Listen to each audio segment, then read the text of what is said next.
నమస్కారం మిత్రులారా, ఈరోజు మనం వెళ్తున్నాం ప్రపంచ ప్రసిద్ధి చెందిన మేడారం సమ్మక్క సారలమ్మ జాతరకి.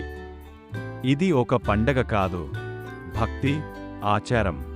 చూడండి ఈ ప్రయాణం ఎలా ఉండబోతోందో.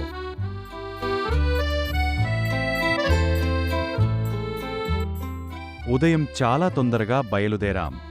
రోడ్లంతా భక్తులతో నిండిపోయాయి. బస్సులు, ఆటోలు, ట్రాక్టర్లు, ఎవరి వాహనాల్లో వాళ్ళు. ఒక్క లక్ష్యం, వనదేవతల దర్శనం. ఇక్కడి నుంచి అసలు అనుభూతి మొదలవుతుంది.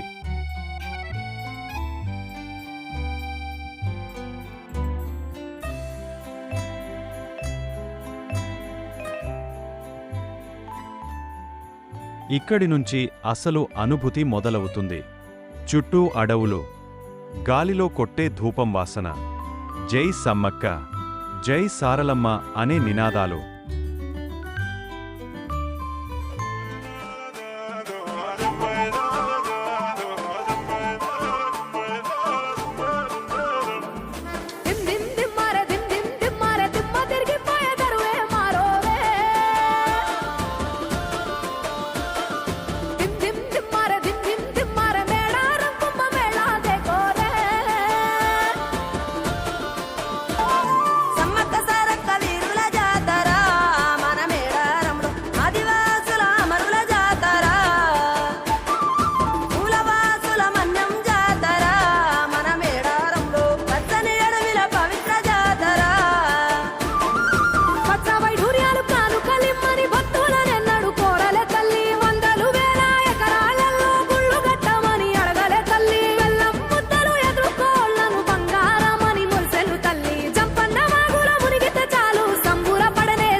ఇక్కడ చూడండి, ఎంత దూరం నుంచి వచ్చినా అలసట కనిపించదు.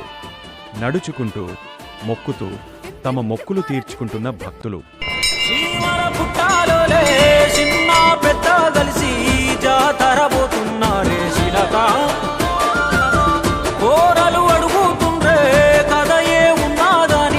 సమ్మక్క సారలమ్మల ఎనకా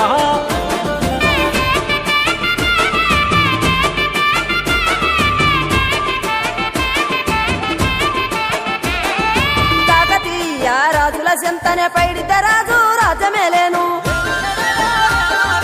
కన్ను గట్టమని పాతాపరుద్రుడు పైడిత రాజుకు కబురు పంపేను. మానులు, మాకులు, కుంటలు, చెరువులు, పంటలు మామని పన్నెందుకని న్యాయం, ధర్మం, సత్యం కోసం మట్టికి సైతం యుద్ధం నేర్పెను. భూమండలాన్ని ఏలిన జాతి, భూమి పుత్రుల వీరుల ఖ్యాతి. ఆదిమ జాతి అక్కై మండే, లోకానికి కొత్త వెలుగై నిండే. ఎత్తిడాలు చేతబట్టి మన సమ్మక్క సారక్క శత్రువుల నెలగొల్చినారులే. వేల పూలై అడమిల రాలిరి, మన సమ్మక్క సారక్క మన దేవతలై నేలన నిలిసిరి.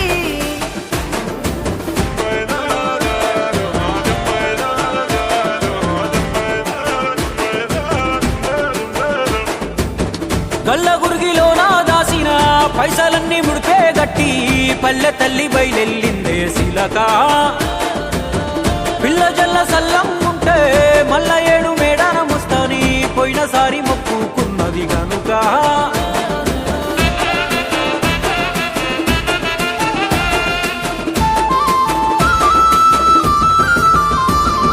ముత్తైదువులు దిద్దే బొట్టైదర నిలవెలసే దయగల్ల తల్లి. సారలమ్మ తల్లి పెళ్ళైన జంటకు కాయో పండ వరములనిచ్చే.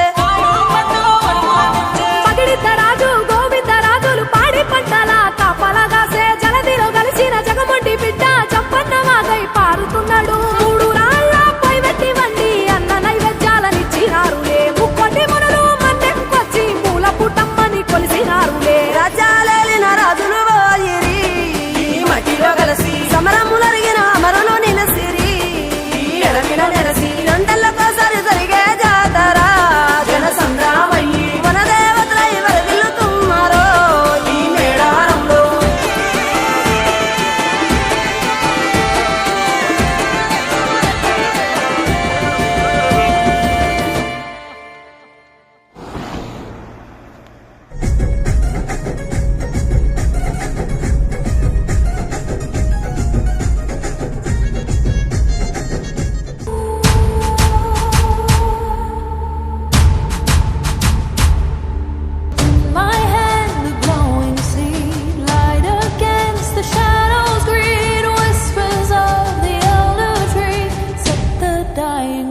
forest free.